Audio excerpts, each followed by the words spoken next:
Nasabat ng mga otoridad ang humigit kumulang 28 million pesos na halaga ng hinihinalang marijuana at isang granada sa isang checkpoint sa bayan ng Roxas, Isabela.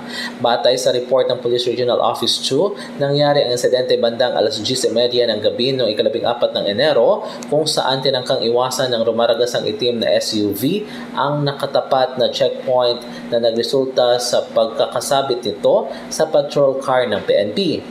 Dahil dito, agad na nagsagawa ang PNP Roxas ng hot pursuit operation at nakipag-ugnayan sa mga malalapit na pila ng pulisya upang mahuli ang nasabing sasakyan. Ayon sa PNP, tumagal ng 2 oras ang habulan bago na corner sa Barangay Centro Malig, Isabela ang 2 suspect na lula ng SUV na kinilalang si alias Jomel at alias Rico, kapwa 30 taong gulang at residente ng Barangka Ilaya, Mandaluyong City. Tumambad sa kapulisan ang 222 na mga bloke ng hinihinalang marijuana na umabot sa halagang 26,640,000 pesos.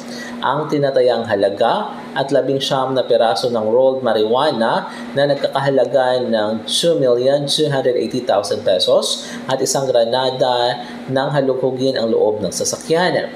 Sa ngayon ay nasa kustodiya na ng PNP Roxas ang mga pinaghihinalaan at ang mga nakumpiskang kontrabando para sa mga kaukulang proseso ng pagsampa ng kaso. Kaugnay nito, pinuri ni Police Brigadier General Antonio Maralag Jr., Regional Director ng Police Regional Office 2, ang mga kapulisan na nasa likod ng matagumpay na operasyon.